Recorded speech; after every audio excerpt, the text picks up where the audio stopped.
اعوذ باللہ من الشیطان الرجیم بسم اللہ الرحمن الرحیم اللہم صلی علی محمد وعلی آل محمد۔ اللہ جل شانہ کا بے حساب کرم احسان اس ذات کا کہ جس نے ایک دفعہ پھر قرآن مجید سمجھنے کے لیے یہاں پہ ہمیں اکٹھا کر دیا۔ آج ہم انشاءاللہ 5واں پارہ سورہ النساء کی آیت نمبر 55 سے آگے اپنا سبق شروع کریں گے۔ 55 سے اپنا سبق شروع کریں گے، آیت نمبر 55۔ اعوذ باللہ من الشیطان الرجیم بسم اللہ الرحمن الرحیم فمنہم من آمن بہ ومنہم من صد عنہ وکفی بجہنم سعیرا۔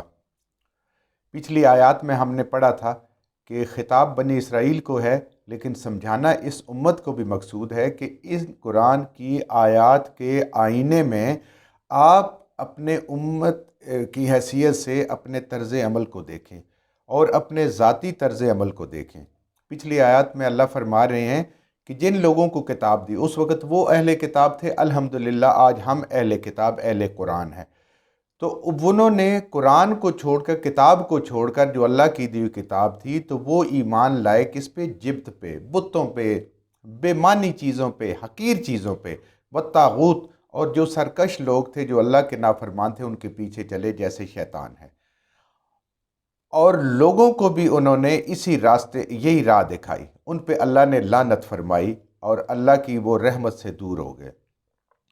اور اللہ فرما رہے ہیں کہ یہ اتنے بخیل لوگ ہو گئے ہیں، حالانکہ اپنی کتاب کو پڑھنے کے بعد ان کو دل ان کے کھلے ہونے چاہیے یا پھر رب پہ پورا یقین ہونا چاہیے، لیکن یہ اتنے بخیل ہو گئے کہ اگر ان کو دنیا میں سلطنت ملے، بادشاہی ملے، تو یہ کسی کو ایک تل کے برابر بھی کوئی چیز نہ دیں، اتنی چیز بھی نہ دیں جتنی کھجور کے گٹھلی کے پیچھے ایک ہلکا سا، ایک چھوٹا سا سوراخ ہوتا ہے، ایک چھوٹا سا گڑھا ہوتا ہے، اس کے برابر بھی نہ دیں۔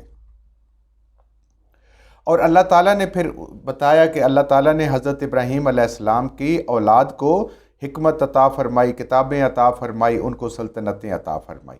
اب انہی لوگوں کا ذکر ہے، فَمِنْهُمْ مَنْ آمَنَ بِهِ، ان میں ایسے لوگ بھی ہیں جو اپنے آپ کو حضرت ابراہیم علیہ السلام کی اولاد کہتے ہیں اور ان کے پیروکار کہتے ہیں۔ من آمن بہی، جو قرآن، جو ایمان لائے اس کے اوپر، بہی یعنی اس قرآن پر اور نبی کریم صلی اللہ علیہ وآلہ وسلم پر۔ وَمِنْهُمْ مَنْ صَدَّ عَنْهُ، اور ان میں ایسے گروہ بھی ہیں، ایک ایسا گروہ بھی ہے کہ جو خود بھی اس سے رکتا ہے، قرآن پہ ایمان لانے سے، اس کو پڑھنے سمجھنے سے، اور نبی کریم صلی اللہ علیہ وآلہ وسلم پہ بھی ایمان لانے سے وہ خود بھی رکتا ہے اور دوسروں کو بھی روکتا ہے۔ کفا بجہنم سعیرا، اللہ فرما رہے ہیں کہ یہ جو رکنے والے لوگ ہیں، جو ایمان نہیں لا رہے، وہ کفا اور کافی ہے، بجہنم دوزخ، جہنم، سعیرا جلانے کے لیے، اس کی جو دوزخ کی دہکتی ہوئی آگ ہے، ان کو جلانے کے لیے وہ کافی ہے، بڑی ہی تکلیف دہ چیز ہے۔ اے انسان تو سمجھ جا، ان الذین کفروا بآیاتنا، بے شک وہ لوگ، ان الذین، بے شک وہ لوگ، کفروا، جو انکار کرتے ہیں، جو انکار کر رہے ہیں، بآیاتنا، ہماری آیات کی، یعنی اس قرآن کی آیات کی، اور اللہ کی جو ظاہری نشانیاں ہمیں نظر آتی ہیں ان سے انکار کرتے ہیں۔ سوف نصلیہم نارا، تو پس عنقریب ہم کو ان کو داخل کریں گے، سوفا عنقریب، نصلیہم داخل کریں گے ہم ان کو، نارا آگ میں، عنقریب ان کو آگ میں۔ اب اللہ کی آیات کیا ہیں؟ اللہ کی نشانی کیا ہے؟ اللہ کی آیات یہ قرآن ہے، قرآن کے اندر جو احکامات ہیں، جو اللہ کی توحید ہے، نبی کریم صلی اللہ علیہ وآلہ وسلم کی رسالت ہے اور قیامت ہے، انسان ہر عمل کے جواب دہ ہے، یہ اللہ کی آیات ہیں، ان کو نہیں مانتے، جس میں احکامات بھی ہیں، فرائض بھی ہیں، نبی کریم صلی اللہ علیہ وآلہ وسلم کی مبارک سنتیں بھی ہیں، یہ اللہ کی آیات ہیں۔ اور اس کے بعد یہ اللہ کی آیات ہیں، یہ دیکھیں سورج روز نکلتا ہے، یہ اللہ کی نشانیوں میں سے ایک نشانی ہے۔ ہم سمجھتے ہیں یہ خود ہی نکل رہا ہے، خود ہی غروب ہو رہا ہے، نہیں، اس کو اللہ طلوع کر رہے، اس کو اللہ غروب کر رہے۔ چاند کا نکلنا، یہ زلزلوں کا آنا، یہ اللہ کی نشانیوں میں سے ہے، لیکن ہم کہتے ہیں نہیں، وہ زمین کی جو ٹیکٹونکس پلیٹس ہوتی ہیں نا، وہ ایسے ہوتی ہیں اور ویسے ہوتی ہیں اور اس سے زلزلہ آ جاتا ہے، یہ اللہ کی نشانی ہے۔ ان کو کون کرتا ہے ان ٹیکٹونکس پلیٹ کو؟ میرا اللہ کرتا ہے، لوگوں کو سمجھانے کے لیے۔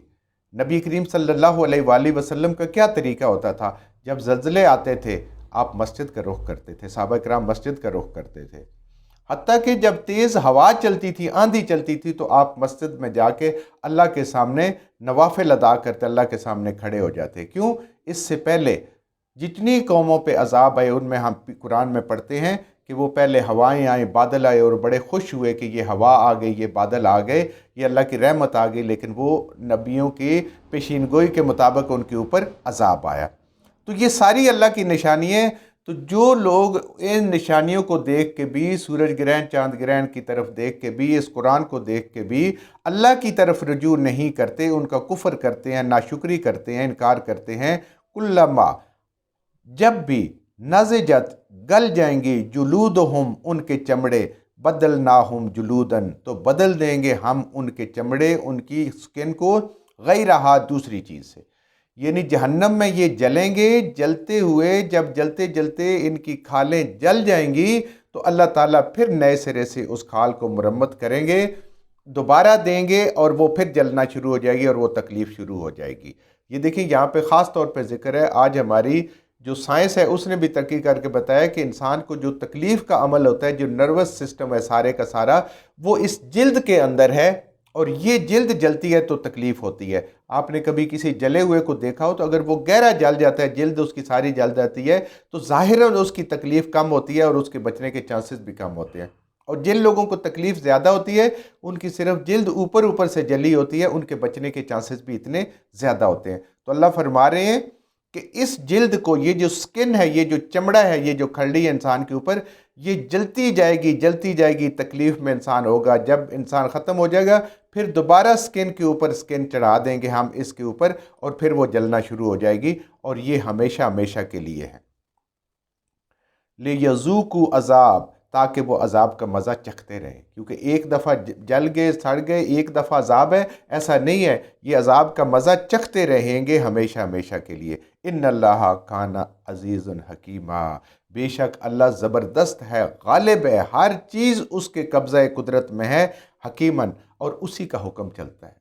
حکم صرف اور صرف میرے اللہ کا، اور کسی کا حکم نہیں چل سکتا، اور اللہ کے ہر کام میں حکمت ہے، اللہ کے ہر کام میں حکمت ہے، اللہ کی ہر نشانی میں، آیت میں حکمت ہے، بشرطے کہ انسان رجوع کرے۔ اب یہ تو وہ لوگ تھے جو دین کے راستے سے روکتے بھی، اس قرآن سے روکتے بھی ہیں اور خود بھی رکتے ہیں۔ اللہ نے ان کے لیے جہنم اور جہنم میں جو سزا ہے وہ بتائی ہے۔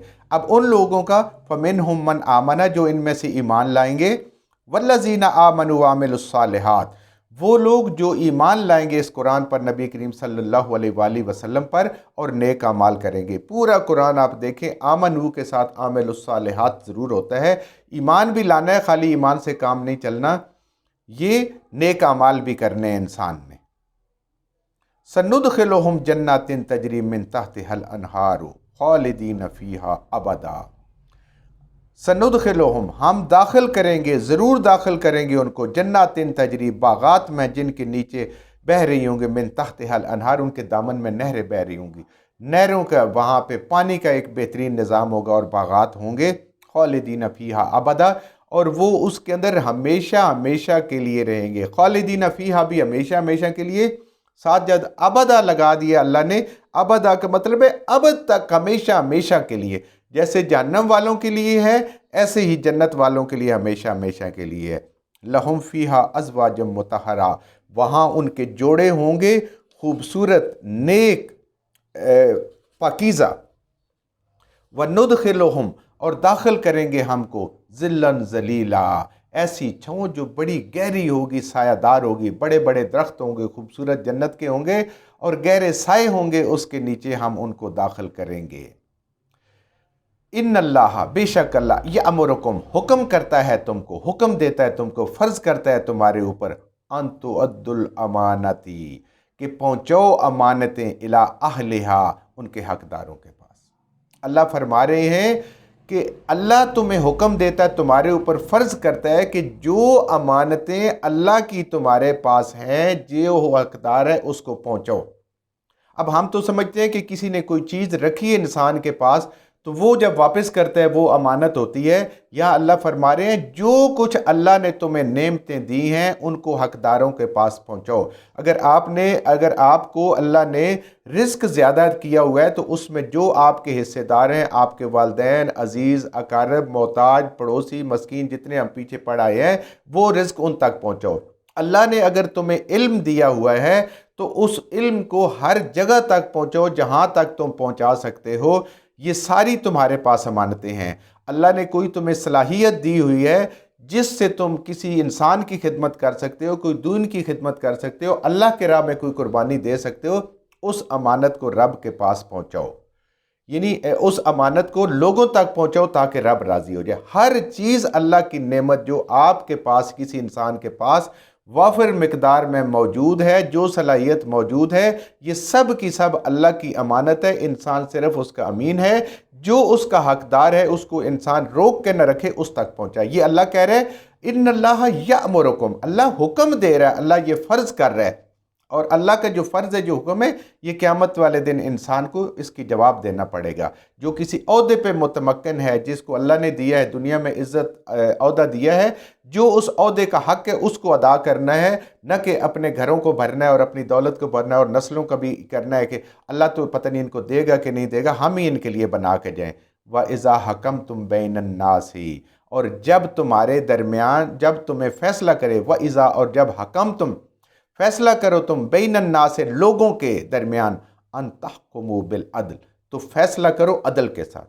اب یہاں پہ اللہ نے ایمان والوں کی یا لوگوں کی بات نہیں کی، بین الناس، کوئی بھی ہو، ایک طرف مسلمان ہو اور ایک طرف کافر ہو، تو فیصلہ کس سے کرنا ہے؟ اللہ فرما رہے ہیں بالعدل، عدل کے ساتھ۔ اگر غیر مسلم صحیح ہے تو اس کے حق میں فیصلہ جائے گا، اگر مسلمان صحیح ہے تو اس کے حق میں فیصلہ جائے گا۔ اس کام میں مسلمان ہونے کی حیثیت سے کسی کو بھی فوقیت حاصل نہیں ہے، یہ انسانوں میں برابری کا سلوک ہے کہ وہ فیصلہ کرنا ہے تو فیصلہ کرنا ہے بالعدل کے ساتھ، جس کا حق ہے اس کے مطابق۔ ان اللہ، بے شک اللہ، نعما یعظکم بہ، بہت زبردست، بہت اچھی نصیحتیں فرما رہے ہیں اس قرآن کے ذریعے سے۔ آج ہم قرآن پڑھیں گے تو ہمیں یہ نصیحتیں پتہ چلیں گی، ہمارے لیے اس پہ عمل آسان ہوگا۔ اللہ فرما رہے ہیں کہ یہ ہم خوبصورت بہترین قسم کے معاشرے کو جنت بنانے کے لیے ہم اس قرآن کے ذریعے سے تمہیں نصیحتیں کر رہے ہیں، تمہیں باتیں بتا رہے ہیں۔ یہ اس کو پڑھو، اس کو سمجھو، اس پہ عمل کرو تاکہ تمہیں آخرت میں بھی فلاح ملے اور دنیا میں بھی انسانوں کا جینا آسان ہو جائے۔ ان اللہ کان سمیع بصیرا، بے شک اللہ تعالیٰ سب کچھ سننے والا اور سب کچھ دیکھنے والا ہے۔ انسان جس نیت سے جو کام کر رہا ہے، جو عمل اس کا ہے، انصاف کر رہا ہے یا نہیں کر رہا، امانتوں کو جو اللہ نے اس کو صلاحیتیں اور جو نعمتیں عطا فرمائی ہیں وہ ان کے حقداروں تک پہنچا رہا ہے یا نہیں پہنچا رہا۔